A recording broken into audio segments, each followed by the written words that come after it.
ईश्वरी, ये सोनाक्षी के बाबा यहाँ क्यों आए थे? क्या उन्हें पता चल गया कि वो सोनाक्षी का रिश्ता तूने भिजवाया था?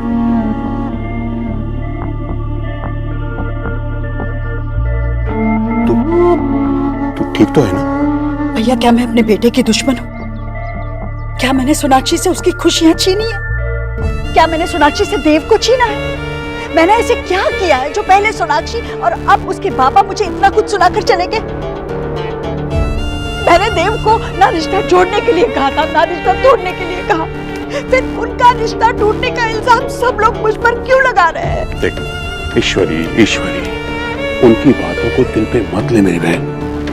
एक बेटी के पिता हैं वो, बेटी को दुखी देख करके कुछ का कुछ कह गए होंगे। आप तो जानते हैं ना भैया, सोनाक्षी इस घर में मेरी देखभाल करने आई थी या इस घर की बहू बनने? पर फिर भी मैंने कुछ नहीं कहा भैया। मैंने उसे अपनाने की कोशिश की। आपको तो पता है ना, देव ने इतने दिनों तक ये बात मुझसे छुपा कर रखी थी। इस बात का मुझे कितना बुरा लगा था, पर फिर भी मैंने कुछ नहीं कहा। मैंने हंस बोल कर बात करने की कोशिश की ना। उन दोनों के साथ में बाजार गई थी, मैंने सोनाक्षी की पसंद की चीजें खरीदी ना। सोनाक्षी ने कहा मुझे देव के लिए वो हलवा बनाना सीखना है, तो मैंने उसे सिखाया ना। इतना सब करने के बाद जब उन दोनों ने रिश्ता तोड़ने का फैसला ले लिया, तो इसमें मैं कैसे दोषी हो गई? देख ईश्वरी, मेरी बात सुन, चोट को भरने दे। इस तरह कुरेदती रहेगी ना तो दर्द कभी नहीं होगा कम। तू बैठ मेरी, तू बैठ, मैं आता हूं पानी लेकर।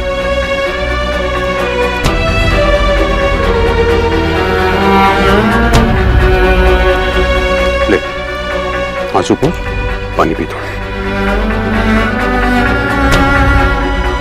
मैं तुझे कैसे समझाऊं ईश्वरी, अभी तू सच सुनने की हालत में नहीं है, इसलिए मेरा चुप रहना ही अच्छा है।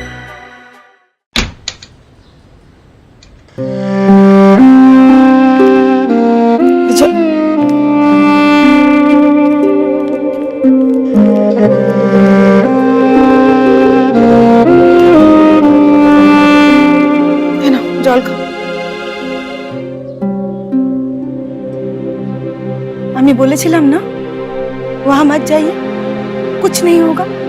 अब देखिए कैसे मायूस वापस लौटे। क्या हुआ वहां बुझाए? कैसे लोग हैं आशा, कैसे लोग हैं। हमारे घर में एक कांच भी टूट जाता है तो सब लोग बाहर आ जाते हैं। उसके बच्चे का दिल टूट गया, कैसी माँ है वो, उसके दिल तक आवाज भी नहीं पहुंची। आई नो आशा, उसका किया उसी के साथ जाएगा, लेकिन मैंने इतनी बड़ी मिस्टेक कैसे कर दी? मैं कैसे चूक गया आशा? मैं क्यों अपनी बच्ची का भला नहीं देख पाया? आई नो ये सब अमीर लोग एक जैसे होते हैं, लेकिन मैंने बीइंग अ फादर अपनी बच्ची को ऐसा सपना क्यों देखने दिया जिसपे उन लोगों से उसका कोई भी रिश्ता जुड़ता? I am sorry Asha. Being a father मैं अपनी बच्ची को प्रोटेक्ट नहीं कर पाया। चुप, एकदम चुप। आगे से फिर से कभी ये बात मत कहना। तुमने शोना को खुश देखा है, उसकी खुशी में शामिल हुए हो, वो अपने डिसीजंस इंडिपेंडेंटली ले सके, इतना सपोर्ट किया है तुमने उसे। शोना बहुत लकी है कि आप जैसे बाबा मिले हैं उसको। हमारा जैसा परिवार ना बहुत बहुत नसीब वालों को मिलता है, और हमारी शोना सबसे ब्रेव। तुम देख नहीं रहे हो इस सिचुएशन से कैसे लड़ रही है वो, ताकि वो ये सब कुछ पीछे छोड़ दे। और ऋतिक कितना साथ दे रहा है उसका।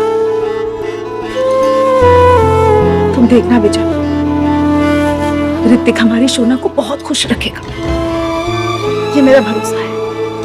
तो फिर आशा मैं भी भगवान से यही मांगता हूँ कि वो तुम्हारे भरोसे को सच कर दिखाए।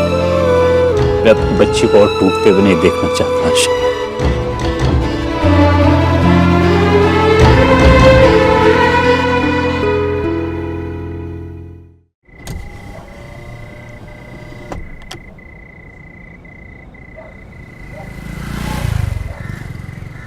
तुमने सही कहा था, सौरभ यही है।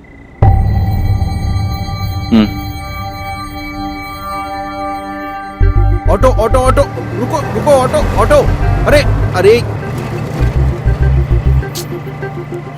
ये ऑटो वाले भी ना बाबा के जैसे हो गए, सुनते ही नहीं है मेरी। इनका तो लाइसेंस ही बैंड कर देना चाहिए। इतनी रात हो गई है और अब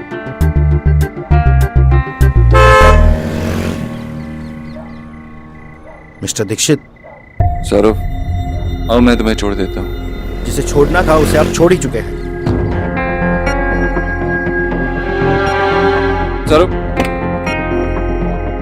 देखो, जो भी हुआ उसके लिए आई एम सॉरी। बारिश होने वाली है, यहाँ पे रिक्शा भी नहीं मिलेगा तुम्हें, मैं ड्रॉप कर देता हूँ।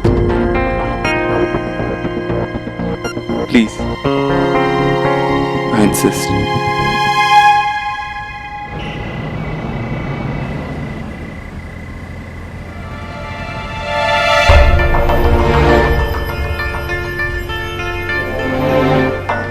माँ बाबा और दादी सब कैसे हैं? ठीक है। सोना का परिवार उसे मूव ऑन करने में हेल्प कर रहा है। I'm sorry. I know. उसके लिए सब कुछ बहुत मुश्किल रहा होगा। कुछ मुश्किल नहीं है। सोना का परिवार उसके साथ था और अब भी है।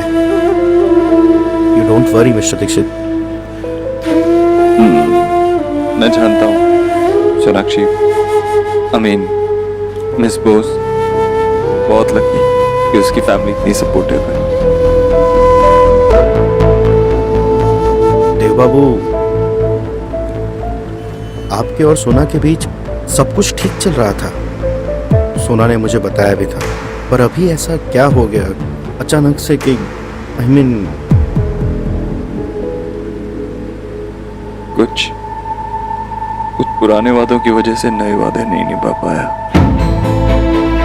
अब सीखा कि वादे हमेशा सोच समझ के करने चाहिए। अब जो चाहो वो हमेशा नहीं होता। By the way, congratulations. मैंने सुना कि मिस बोस शादी कर रही है और सगाई तो ऑलरेडी हो भी गई है। थैंक्स। सगाई अब तक नहीं हुई,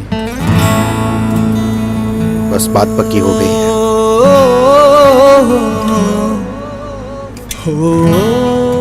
कोई खास वजह सगाई ना करने की? नहीं, सोना और ऋत्विक कभी अभी मिले हैं, बस एक दूसरे को टाइम दे रहे हैं। एक दूसरे के साथ टाइम बिताना तो सिर्फ एक बहाना है सोनाक्षी। सच तो ये है कि तुम अब भी मुझसे प्यार करती हो, इसीलिए तुमने सगाई नहीं की। तुम नया रिश्ता जोड़ना ही नहीं चाहती ना। अब इस कोशिश में मैं तुम्हारा साथ दूंगा, तुम्हारा रिश्ता नहीं होने दूंगा।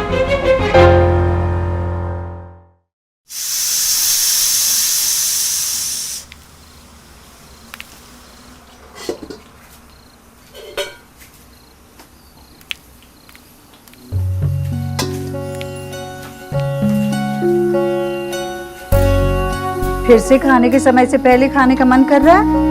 मन तो तुझे ऐसे काम करते देखकर ही भर गया ईश्वरी। अब जब तू खिलाएगी तो खा लूंगा। ईश्वरी, तू पहले से बेहतर है ना? हाँ भाई, ठीक हूं मैं। वैसे ही पूरे परिवार के साथ रहो तो यही होता है, खुद के दुख पर रोने का भी समय नहीं मिलता।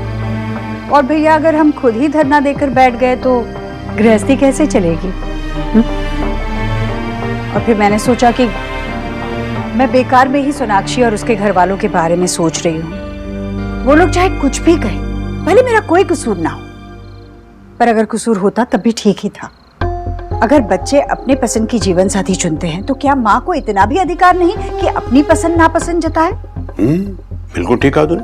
हाँ भाई, तू ऐसे ही अच्छी लगती है मेरी कचौरी। भैया सॉरी सॉरी। भैया, मेरा बहुत मन कर रहा है कि कल वो अजमेरी गेट वाला शिव मंदिर है ना, वहाँ एक बार मत्था टेक कर आऊं। लेकिन गाड़ी तो गैराज में है। तभी तो आपसे कह रही हूँ। आप ले चलिए ना। हाँ तो ठीक है ना, मुझे पेंशन के काम से पेंशन ऑफिस जाना है, तो जाते जाते मैं तुझे छोड़ दूंगा। ओ, लेकिन तू आएगी कैसे वापस? कुछ ना कुछ कर लूंगी ना भैया, आप उसकी चिंता मत कीजिए। आप बस छोड़ आइए। इसे छोड़ने की बात हो रही है। आजा बेटा आजा। देव, मैं सोच रहा हूँ कि तेरी माँ को अजमेरी गेट तक छोड़ दूं, लेकिन समस्या ये बेटा कि इसे लाएगा कौन? वो कल मैं वहाँ का शिव मंदिर है ना, वहाँ मत्था टेकने जाना चाहती हूँ। हाँ तो ठीक है ना, जब तेरी पूजा हो जाए तो मुझे फोन कर देना, मैं आके तुझे पिक कर लूंगा। चल अब खाना लगा दे, भूख लग रही। देव, हाँ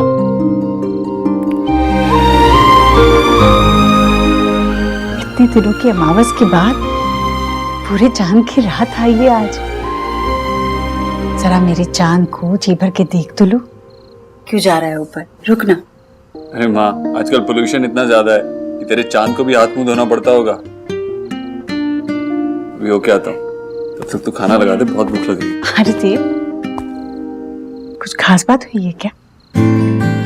सगाई अब तक नहीं हुई।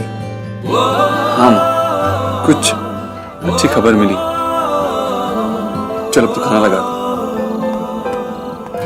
देखा भैया, मैंने कहा था ना आपसे, देव को किसी भी दुख से उभरने के लिए किसी और की जरूरत नहीं है। देखा कितना खुश लग रहा है, कैसे उसने मुझसे खाना मांगा। लौटाई ना उसकी मुस्कान।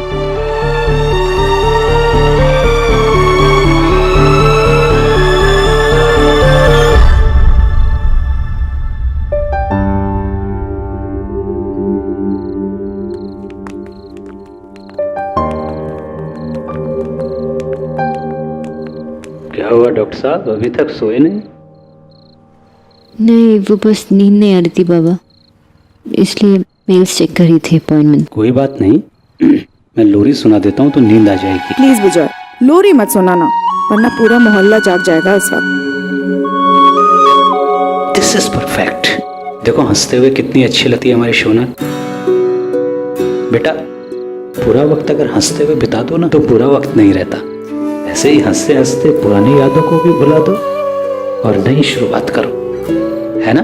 शोना, हम लोग सोच रहे थे कि ये शादी जितनी जल्दी हो जाए उतना अच्छा है सभी के लिए। तो बेटा एंगेजमेंट फिक्स कर लें। इतनी भी क्या जल्दी है बाबा मुझे वहाँ भेजने में? नहीं नहीं बेटा, ऐसा कुछ नहीं है। वो ऋतिक बार बार यहाँ आता है तो हमने सोचा हम जल्दी से तुम्हें ही वहाँ भेज दें। नहीं बाबा, अभी नहीं, थोड़ी टाइम बाद। ठीक है, लेकिन अभी सो जाओ वरना मैं लोरी सुना दूंगा।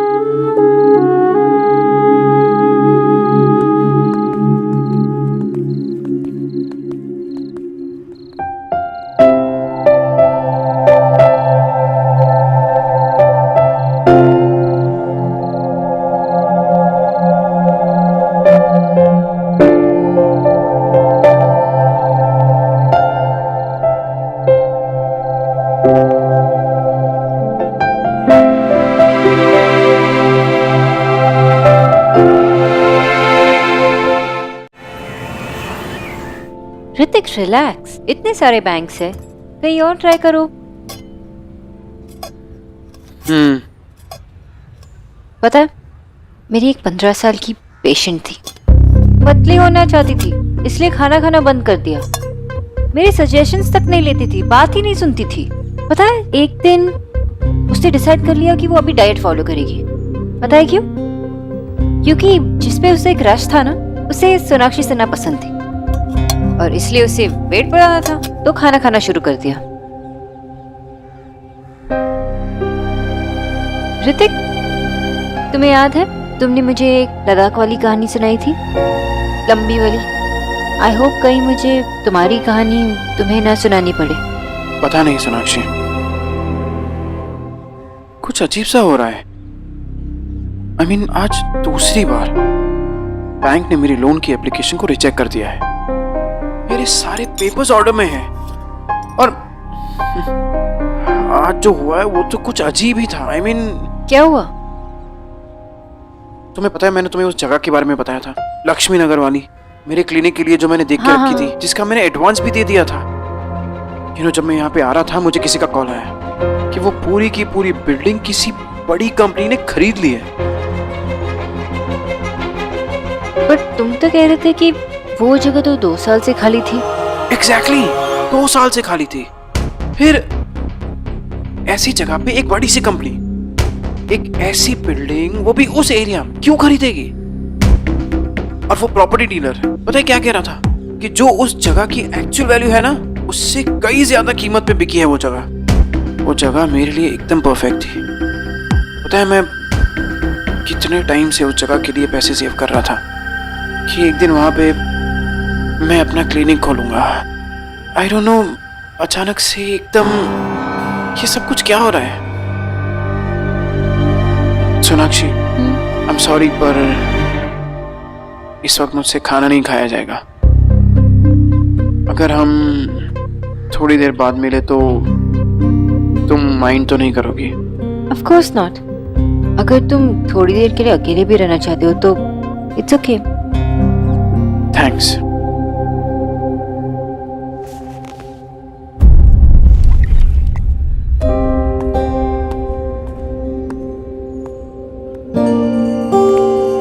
सब कुछ तो ठीक ही चल रहा था, ये अचानक से क्या हुआ? ऋतिक के सारे रास्ते अचानक ऐसे ही कैसे बंद हो गए? बिल्कुल वैसे ही जैसे मिस्टर दीक्षित चाहते थे कि मैं उनके लिए काम करूं।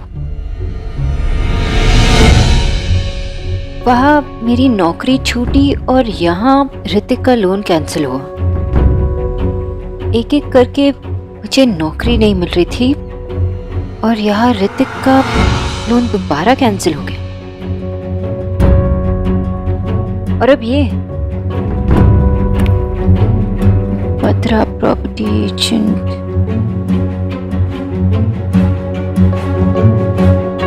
Hello, Batra property agent. Mister Dikshit, मैं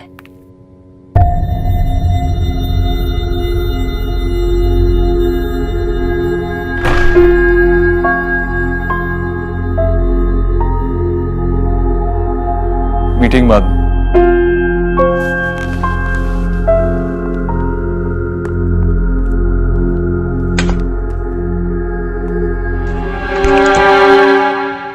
इतने महीनों में मैं आपको पहली बार पहचान पाई हूँ मिस्टर दीक्षित।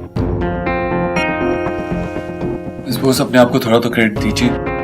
बिना किसी को जाने आप किससे प्यार कैसे कर सकती हैं? या तो आपके लिए प्यार का मतलब ही अलग था या तो आपने मुझसे कभी प्यार ही नहीं किया, वरना इतनी आसानी से मेरे फीलिंग्स के साथ नहीं खेलते। मुझे नहीं पता आप क्या कह रही हैं, लेकिन खेलने में यूजुअली मजा आता है। एंड ट्रस्ट मी, मुझे कोई मजा नहीं आ रहा। रियली? मुझे तो लगा कि आपको बहुत मजा आ रहा है। पहले किसी से कहो कि आप उससे प्यार करते हो, फिर उसे ढेर सारे सपने दिखाओ, फिर एक ही झटके में उस सारे सपने को तोड़ दो। फिर उसे कहो कि आपकी लाइफ में उनके लिए कोई जगह नहीं। जब वो खुद को संभालने की कोशिश कर रही हो, आगे बढ़ने की कोशिश कर रही हो, अपने लाइफ में किसी और के लिए जगह बनाने की कोशिश कर रही हो, तो आप उसके लाइफ में ढेर सारे प्रॉब्लम्स खड़ी करते हो। मैंने ऐसा कुछ नहीं किया। रियली? आपने कुछ नहीं किया? तो ऋतिक का लोन आपके एजेंट ने ऐसे ही कैंसिल करवा दिया? या जहां ऋतिक अपना क्लिनिक बनाना चाहता था, वहां की पूरी बिल्डिंग ईश्वरी दीक्षित कम्युनिकेशन प्राइवेट लिमिटेड ने ऐसे ही खरीद ली? मिस्टर दीक्षित, ये मैं मान लेती, लेकिन मुझे अच्छी तरह पता है, जब आप चाहते थे कि मैं आपकी माँ की पर्सनल न्यूट्रिशनिस्ट बनूं, तो आपने भी मेरे साथ यही किया। मेरे सारे रास्ते आपने बंद करवा दिए और ऋतिक के साथ भी यही कर रहे हैं। आप चाहते हैं ना कि मैं यहाँ बार बार आकर आपसे अपनी लाइफ की भीख मांगती रहूं? यार तू भी सर को कुछ भी बोल दे यार प्लीज। हमें पहुंच जाऊंगी पक्का। हाँ ओके, बाय बाय बाय। माँ, भैया अभी तक क्यों नहीं आए? सब्र करना बेटा, आ जाएगा, ट्रैफिक पे रह गया होगा। बहुत टाइम हो गया। अरे ईश्वरी, तू अभी तक गई नहीं? मुझे लगा देव आ गया होगा। हाँ हाँ, उसी का इंतजार कर रही हूँ मैं, बस पहुँचता ही होगा। पूछ ले उसको, अगर उसको आने में देर है तो मैं छोड़ देती हूँ, मना कर दे देव को। नहीं नहीं, उसकी कोई जरूरत नहीं है। उसने एक बार कह दिया है ना, वो आएगा मतलब वो आएगा ही आएगा। ये तो पक्की बात है। श्रवण कुमार है तुम्हारा बेटा। अच्छा, उसके लिए कोई लड़की ढूंढी तुमने? बहुत अच्छी लड़की है मेरी नजर में। तू बोले तो बात चलाऊं? अभी नहीं, अभी थोड़ा समय है। आप मेरे लिए तो नहीं रुकी है ना? नहीं मतलब अगर आपको देर हो रही है तो आप जा सकती हैं, ये है मेरे साथ। अच्छा ठीक है, मिलते हैं। हाँ। माँ, खड़े खड़े पैर दुख गए हैं मेरे। मैं भैया को फोन कर रही हूँ। देख लगा कर। फोन ही नहीं उठा रहे भैया। फोन नहीं उठा रहा है? अरे अगर कहीं फंस गया होता तो कम से कम एक फोन कर लेना चाहिए था ना। ऐसे तो कभी करता नहीं है वो। देखा, अरे आ गया, देख पूछ कहाँ पर है। मेरी फ्रेंड का है माँ। हेलो, बोलिए ना, अब चुप क्यों है? बोलिए कि मैं तुम्हारी जिंदगी में इंटरफियर नहीं कर रहा हूँ। मुझे टॉर्चर करने के अलग अलग तरीके नहीं ढूंढ रहे हो। मुझे हमेशा खुश नहीं देखना चाहते। मैं मिस बोस, मैं तुम्हें खुश नहीं देखना चाहता। एग्जैक्टली आपकी माँ मुझे आपके साथ खुश नहीं देखना चाहती थी और आप मुझे किसी के साथ खुश नहीं देखना चाहते थे। मिस बोस, आप हद से ज्यादा आगे बढ़ रही हैं। It's doctor Bose for you. और क्या हुआ जब बात आई आपकी माँ की, तो आप बुरा मान गए? और आपने जो किया वो क्या? आप मेरे फैमिली को बार बार बीच में लाकर उन्हें परेशान करते रहे, उसका क्या? मैं आपको कैसे समझाऊं मिस्टर दीक्षित? मैं आगे बढ़ रही हूँ और आपका मेरे लाइफ पे कोई हक नहीं। झूठ बोल रही हो तुम, ओके? झूठ बोल रही हो तुम।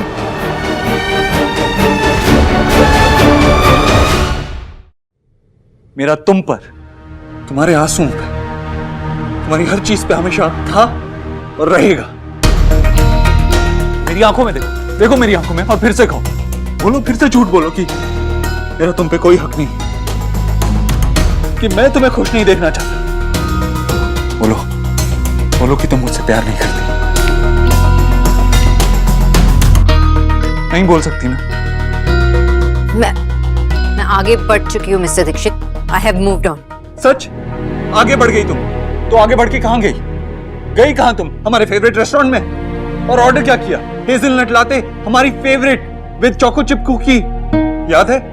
Of course you do. अब फिर से मेरा पीछा कर रहे थे, एक घटिया स्टॉकर की तरह। तो फिर आपको पता ही होगा कि मेरा मंगेतर भी वही था। वो आपका मंगेतर नहीं है, उसे अपना मंगेतर मत कहो। फिर से झूठ मत बोलो। सच तो ये कि तुम वहां बैठे बैठे मुझे याद करने लगी थी, और मुझे इतना याद करने लगी थी कि तुम डर गई अपने ही प्यार से। इसीलिए तुमने उसे फोन करके बुला लिया। You're right, मिस्टर दीक्षित, मैं डर गई थी। डरने की वजह भी तो थी, कोई मेरा पीछा जो कर रहा था, इसलिए मैंने ऋतिक को वहां बुलाया। बार बार उसका नाम मत लो। क्या होगा उसका नाम लेने से? मैं जानता हूं तुम ये इसलिए कर रही हो ताकि तुम ये बता सको कि तुम्हें मेरी कोई परवाह नहीं। और तुम उन्हें माफ नहीं कर सकती, इसलिए मुझे चोट पहुंचा रही हो। किस तरह के आदमी हो आप? सब लोग आपकी तरह नहीं होते मिस्टर दीक्षित, और मैं आपको चोट कैसे पहुंचा सकती हूँ? आपने खुद डिसीजन लिया ना दूर होने का, और जब हमारे बीच अब कुछ नहीं बचा तो क्या मैं अपने मंगेतर के बार बार उसे अपना मंगेतर मत कहो। नहीं है वो तुम्हारा मंगेतर। नहीं है तो क्या हुआ, हो जाएगा। इसे आपको क्या, आप ये सब क्यों कर रहे हो? नहीं पता तुम्हें? नहीं पता? अब आपके बारे में मुझे कुछ नहीं पता मिस्टर दीक्षित। आपने दूर होने का फैसला लिया ना, और मैंने ऋतिक के साथ अपनी पूरी जिंदगी बिताने का फैसला लिया है। अब मेरी लाइफ या ऋतिक के लाइफ में आपका कोई हक नहीं, कोई जगह नहीं। हमारे बीच रिस्पेक्ट, ट्रस्ट। तो प्यार तो नहीं है? सोनाक्षी, तुम बेवकूफ बना रही हो उस लड़के को और अपनी फैमिली को और खुद को भी। मुझसे प्यार नहीं करती, और अगर तुम मुझसे प्यार करती होती तो तुम मुझसे सगाई नहीं कर लेती, सिर्फ उसे अपने फियांसे बुलाती नहीं। तुम मुझसे प्यार करती हो, ओके? और वो जो भी नाम है उसका, तुम उसे झूठे सपने दिखा रही हो। बस बस, बहुत मजाक बना लिया आपने। अब मेरी बात सुनो। मैं ऋतिक से शादी करूंगी, अपनी सारी पावर और पैसे का जोर लगाकर। अगर आप उसे सड़क पे भी ले आए तब भी मैं उसका साथ नहीं छोड़ूंगी मिस्टर दीक्षित, क्योंकि मैं अपने प्रॉमिसेस अच्छी तरह से निभाना चाहती हूँ। ऐसा नहीं हो सकता। बहुत ही जल्द होगा, इस महीने के खत्म होने से पहले। एंड मिस्टर दीक्षित, ऋत्विक मुझे आपसे बहुत दूर लेकर जाएगा, हमेशा के लिए। और ये मेरा प्रॉमिस है आपसे।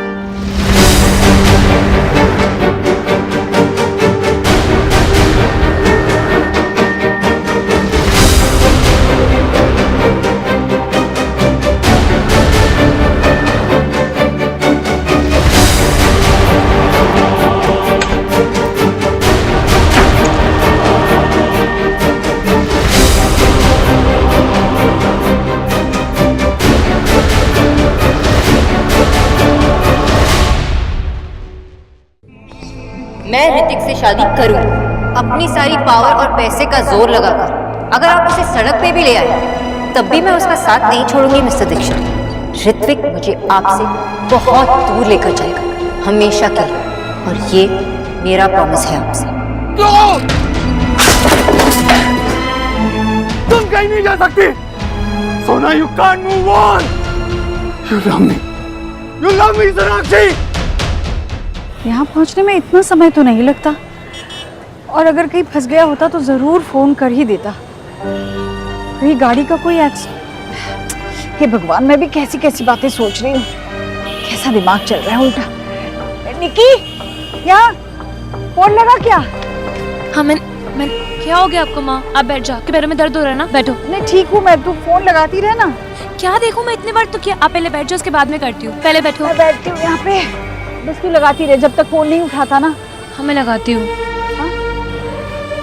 नहीं उठा रही माँ। ये फोन क्यों नहीं उठा रहा है? निकी, अब मुझे घबराहट हो रही है। ये लड़का फोन भी नहीं उठा रहा है। हाँ माँ, कुछ इम्पोर्टेंट काम ही होगा, वरना वो आपके लिए सारा काम और सारी मीटिंग्स छोड़ देते हैं ना, तो कुछ बड़ी बात ही होगी। आप ऐसे चिंता मत करो।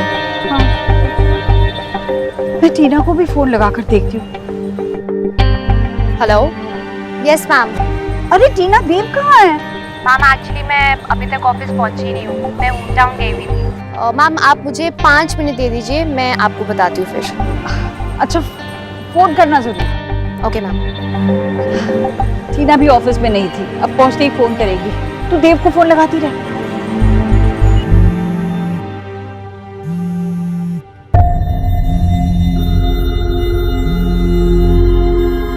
अपनी सारी पावर और पैसे का जोर लगाकर। अगर आप उसे सड़क पे भी ले आए तब भी मैं उसका साथ नहीं छोड़ूंगी मिस्टर दीक्षित।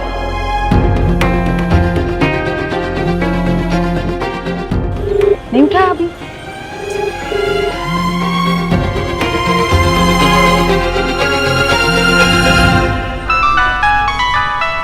आ गया टीना का।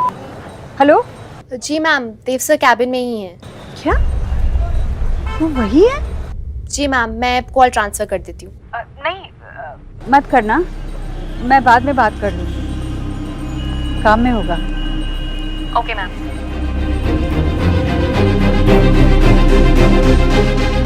वो ऑफिस में ही है।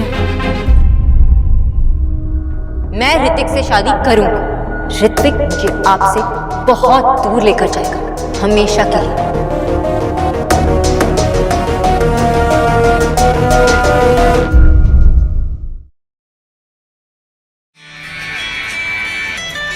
भैया का फोन। जी भैया। ईश्वरी सुन, राधा रानी मेरा फोन नहीं उठा रही है। हाँ भाई, जरा उसको फोन तो दे। भैया अभी तक हम घर नहीं पहुंचे हैं। तुम लोग अभी तक वहीं हो? साल भर की भक्ति एक ही दिन में कर रही हो क्या? भैया आपने देव को याद तो दिलाई थी ना कि हमें लेने के लिए आ जाए। हाँ, मेरी बात तो हुई थी। क्यों? पता नहीं कैसे फिर देव हमें लेने नहीं आया भैया। अभी तक तो वो ऑफिस में ही है। देव नहीं आया? क्यों नहीं आया? तूने फोन नहीं किया उसको? किया भैया, निकी तो लगातार उसे फोन लगा रही थी पर उसने फोन ही नहीं उठाया, और ऑफिस में लगा रहे थे, वहाँ भी कोई नहीं उठा रहा था। फिर जाके टीना से बात हुई तब पता चला भैया कि वो ऑफिस से निकला ही नहीं।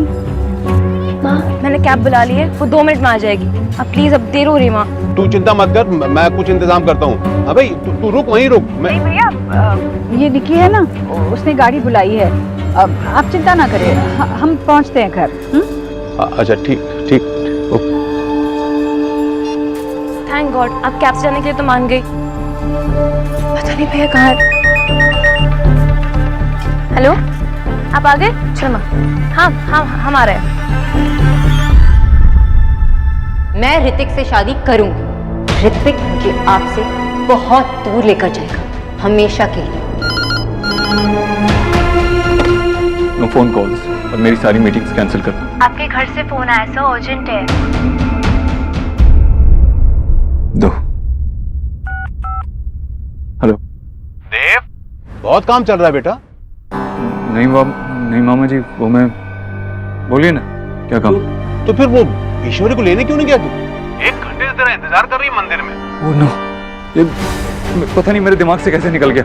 मैं अभी जाता हूँ माँ को लेने। अरे रुक जा। वो निकी ने टैक्सी बुलवा ली थी, अब तो वो घर भी पहुंच गए होंगे। मामा, वो मैं, सॉरी। कोई बात नहीं बेटा, तू परेशान मत हो।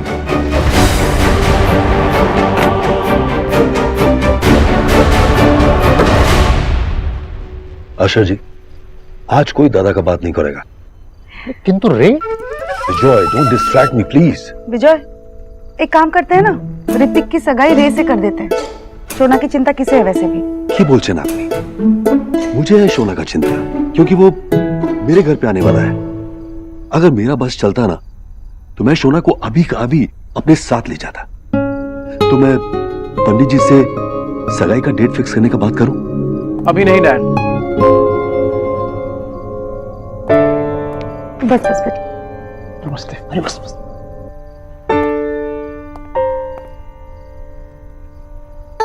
कोई प्रॉब्लम है बेटा? कोई प्रॉब्लम नहीं है डैड। आपको तो पता है ना कि हमारे घर पे खाना कैसे होता है। हॉरिबल। और इनके यहाँ का खाना कैसे होता है? Fantastic, mind blowing. तो फिर कुछ दिन सोनाक्षी को यहाँ रहने दीजिए ना, उसी बहाने हम भी यहाँ आके आंटी के हाथ का एकदम अच्छा खाना खा सकते हैं। He's a valid point. अगर ऐसी बात है तो रोज पैक करा के अच्छा खाना भिजवा दिया करूंगी। आंटी, दुनिया में ना 2 तरह के लोग होते हैं। पहले वो जो नॉर्मल होते हैं, दूसरे वो जो न्यूट्रिशनिस्ट से शादी करते हैं, और जिनकी शादी न्यूट्रिशनिस्ट से होने वाली है उन्हें हमेशा फ्रेश खाना खाना चाहिए। सीरियसली अंकल, सगाई की इतनी जल्दी क्यों? I mean, अगर थोड़ा लेट हो जाएगा तो सोनाक्षी को कुछ और टाइम मिल जाएगा रेडी होने के लिए। नमस्ते अंकल। नमस्कार बेटा। अगर आपको कोई प्रॉब्लम नहीं सगाई करने में तो मैं सगाई के लिए रेडी हूँ।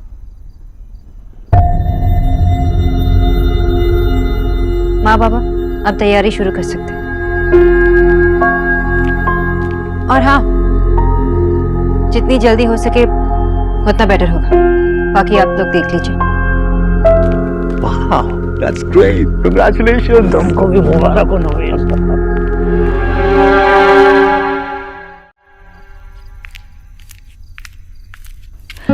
अरे भैया, आप क्यों तकलीफ? इसमें पैर डाल।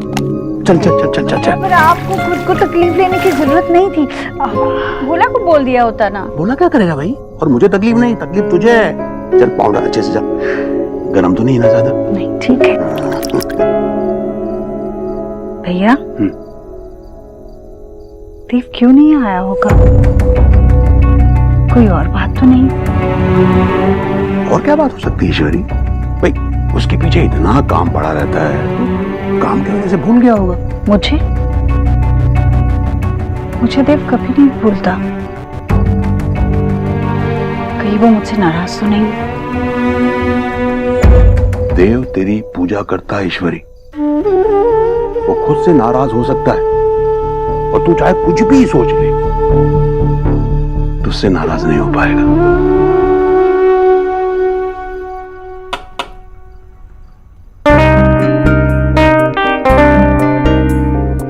कॉफी मॉम ने भेजी है। तुम्हारी मॉम ने? मेरी मॉम भेजती तो काफी ऑकवर्ड हो जाता ना।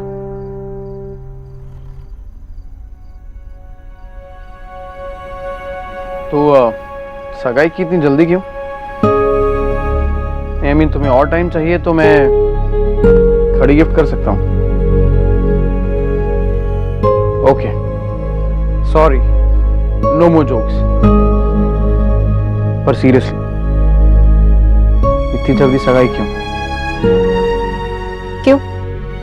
मुझसे शादी करने के आइडिया से डर गए? पता है, मुझे ऐसा लगने लगा कि मैं अपने पास से बचकर भागी जा रही हूँ, लेकिन कब तक? मैं भाग भाग के थक गई, अब और नहीं भागना चाहती। मैंने सोचा था कि अपनी पुरानी कहानी मिटाकर मैं एक नई कहानी लिखूंगी, लेकिन मुझे पता नहीं था कि पुरानी कहानियां मिटाना इतना आसान नहीं होता। उसके ऊपर ही नई कहानी लिखनी पड़ती। आई एग्री, लेकिन पुरानी कहानी को धुंधला होने का समय तो देना होगा ना। तुमने भी किसी से प्यार किया था ना? तुम डॉक्टर के साथ साथ सीक्रेट एजेंट भी हो गया?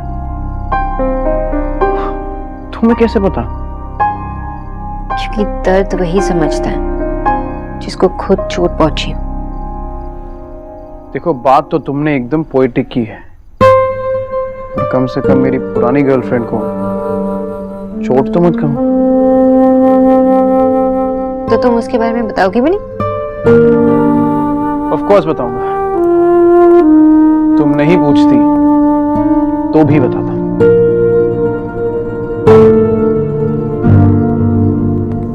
माँ,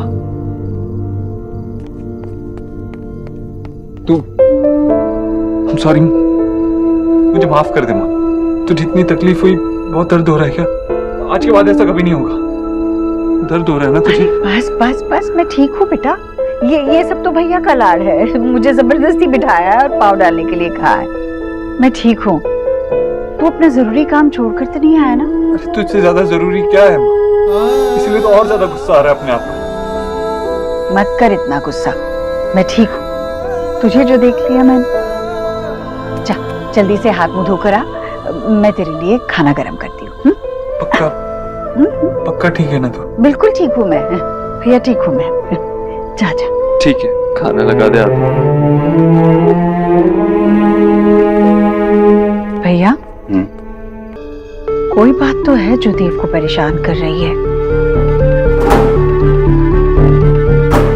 आपको नहीं लगता? मैं 19 साल का था। एक मिनट, तुम अपने पहले रिलेशनशिप के बारे में बात कर रहे हो? एक्सक्यूज मी, मैं अपने ओनली रिलेशनशिप के बारे में बात कर रहा हूँ। मतलब अब तक आपकी जिंदगी में सिर्फ एक ही रिलेशनशिप रहा है? यस, मैं हमेशा से ही लाइफ में एक स्टेबल रिलेशनशिप चाहता था।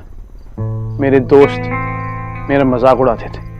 इनफैक्ट पुराने दोस्त तो आज भी मुझे आलोकनाथ कहते हैं। मैं पहले से एकदम क्लियर था कि मुझे किसी का हाथ छोड़ने के लिए नहीं पकड़ना। पर शायद उसकी प्रायोरिटीज कुछ और थी। That's okay. इसलिए 3 साल बाद हमारा ब्रेकअप हो गया। 3 साल रिलेशनशिप चला और बाकी के 3 साल उसे भुलाने में निकल गए। सो द पॉइंट इज, दिल बहुत कमजोर है मेरा। ज्यादा हार्ट अटैक्स बर्दाश्त नहीं कर पाएगा। डोंट वरी, मेरा दिल बहुत स्ट्रांग है। और अब मैं इस एंगेजमेंट के लिए रेडी हूँ।